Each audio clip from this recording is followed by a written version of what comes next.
There have been 24 school shootings where someone was injured or killed this year at American public, elementary, middle, and high schools. 35 people have been killed, 28 of them students. Another 79 people have been injured. Those are the latest statistics that our colleagues at Education Week have been tracking. It's one of the worst years on modern record. And yet there are still enormous differences of opinion about what should be done for school safety. President Trump and his team released their own recommendations today, and there's plenty of debate again. Amna Nawaz has the story for our weekly segment, Making the Grade. Nothing is more important than protecting our nation's children. At the White House, President Trump hailed a school safety report 9 months in the making. I think we have a lot of tremendous ideas here put up by tremendous people. The Federal Commission on School Safety released its findings today with dozens of proposals for improving security at U.S. schools. They range from mental health training to cyberbullying. The commission, led by Education Secretary Betsy DeVos, formed after the February shooting at Marjory Stoneman Douglas High School in Parkland, Florida, that killed 17 students. The gunman, Nicholas Cruz, was a former student there. At the time, it was the 11th school shooting of the year. The commission consulted dozens of survivors, teachers, and parents. The father of one of the Parkland victims spoke today. It means so much to all of us, and this president and his administration listened, and he did this, and it means a lot to all the families, and we want to thank all the administration for getting this done and making it safer for all the kids in this country, and that's what it's about. The shooting sparked a nationwide conversation about gun control, led by students from Stoneman Douglas High School. They led several marches, including one a month after the shooting, which drew more than 1 million people to Washington, D.C. President Trump and some lawmakers initially discussed a number of potential actions, including raising the minimum age to buy assault-style rifles. But there was no final action on raising the age, and eventually the president signed a law strengthening the federal background check system. Gun control advocates say action at the federal level hasn't gone far enough. The report stops short of recommendations on access to guns, but supports so-called red flag laws that allow a gun to be taken away from someone who poses a threat to himself or others. The commission says it took a, quote, holistic approach to school safety. Among the dozens of proposals, a call to roll back Obama-era guidance for reducing racial disparities in school discipline. The administration argues those rules kept schools from taking action against potentially dangerous students. The report also calls for increased attention to mental health, citing the Parkland gunman who was expelled from school.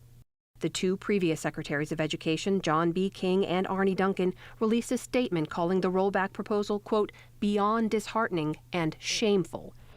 The report also says individual schools should make the decision on giving teachers and school personnel firearms and training. The commission does not encourage schools to arm teachers, but it provides guidelines if they choose to do so.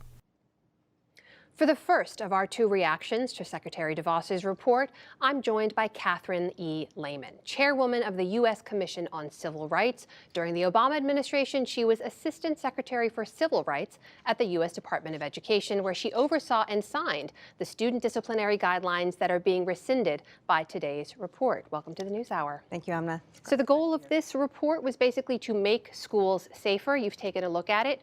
Does it do that?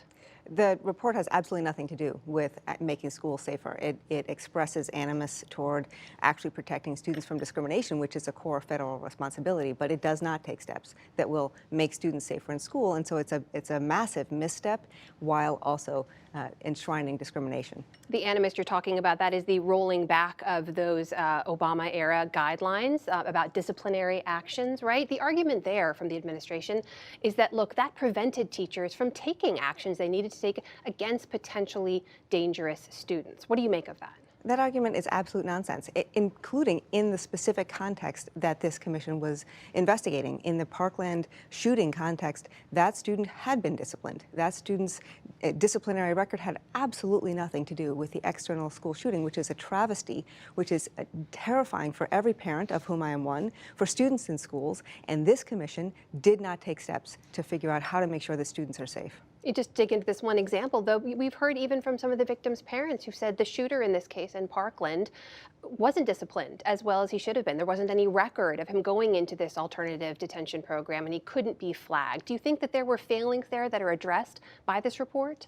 There may well be serious issues that need to be addressed with respect to that student. Those issues are unrelated to whether that student had access to the school with a gun to take students' lives. That is something that we still need to address. That has absolutely nothing to do with what are appropriate steps not to discriminate against students in the context of school discipline unrelated to school shootings. Those two issues need to be fully separated and both need to be appropriately addressed. There is a concrete, specific recommendation here related to gun control, right? About the expansion of what we call red flag laws, potentially taking away firearms from someone who might be dangerous in the community. Are you happy to see that? Do you think that that's a help? Sure. I'm glad to see that there is some recommendation that is actually relevant to the topic of the commission, but I would have expected this commission actually to take steps to make sure that our students are safe. I'm a parent of two students in public school. I want to know every day that when they go to school, I have a reasonable expectation that they will come home safe to me and my family. So what would you have wanted to see in this report that wasn't included? I would like to see concrete steps about gun control. I would like to see concrete steps about what schools can do to make sure that those school communities are safe. I'd like to see direction for our school communities about how best to keep our children safe at school. I did not expect this commission or any other commission to use it as an excuse to discriminate against students in schools, to use it as an excuse to roll back protections that we have been promised now for 6 decades by Congress about making sure that each one of us can expect not to be discriminated against based on race. They also do call for schools to take new ways to fund programs around mental health, around making sure that students get the support that they need. They want a broader conversation about violence in our culture, in video games, and so on. Is that a productive way to move this conversation forward too? Mental health supports for all communities in the United States are critically important. It's very important to have those conversations, not specific to school shootings, but in general, because we need to make sure that all of our health conditions are fully addressed. So I'm grateful to hear that there are recommendations that this commission is beginning to think about related to mental health supports for students in schools. We have too few counselors. The counselors that we do have in schools have too many students assigned to them. We want to make sure that we actually are able to make sure that we address all students' needs in schools. That is separate and apart from the question of how we make sure that no student is discriminated against in school on the basis of race. And this commission's recommendations not only don't take that seriously, but take us back several decades to the bad old days on that topic. Catherine Lehman, thank you very much for being here. Thank you. Let's get a different take now from someone who liked much of what she heard today. Jeannie Allen is the CEO of Center for Education Reform, a group that has long supported charter schools. Thanks for being here. Thank you, Amna. So you just heard from Catherine Lehman there. She doesn't believe that this report or the recommendations will make schools safer. Do you believe it does? The Federal Commission on School Safety did just that. It was a comprehensive, broad worldview of what you have to do to provide for not just students but teachers to be safe. It puts controls back in the hands of teachers and schools to make some really important disciplinary decisions when they are confronted with students objectively that cause a problem. It advocates for mental health issues in schools, not just outside. That's an important piece of it. It advocates for that red flag law that you mentioned. It advocates for security at a much higher level. And fundamentally, what it does is it says we have to think about the whole child. Let me ask you about the disciplinary actions, because we know there's now a well-documented pattern, right? Those disproportionately have affected students of color. It is not students of color who've been carrying out these school shootings. So how does that make schools safer?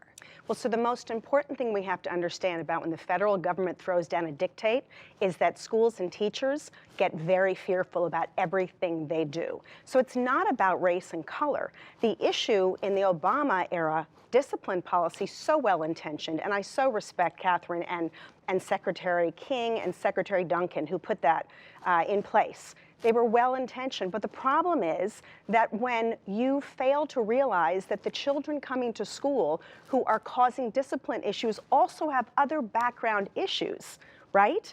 Then that's why in some communities it has been disproportionately on African American males, for example, who have been suspended or there have been issues. Nobody wants to talk about this, Amna. The reality is this shouldn't be something that we walk on eggs over. We should be talking about single parent families. We should be talking about what we're doing to hold those students to high expectations. You mentioned in the introduction, one of the things CER supports is charter schools. Well, African American led charter schools across the country are enforcing high levels of discipline, academic expectations, and sending poor minority kids to college in droves. Let me ask you something else that came out of this report, which was a conversation about arming school personnel if the school so chooses to do so, or for increased funding of school resource officers. Do you support that?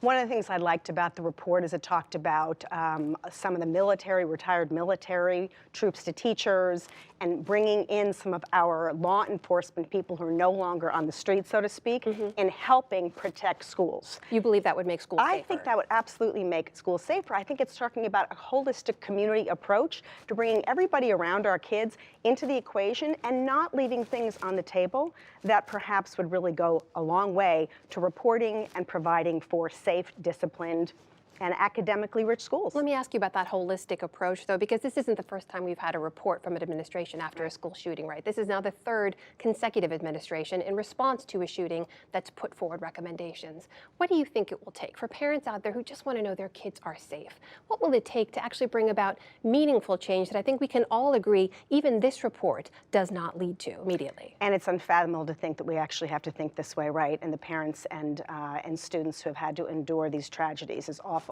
It's a report. The federal government can only do so much. We have to remember that. They cannot just dictate what should be going on in anyone's homes, schools, or communities. It is bully pulpit.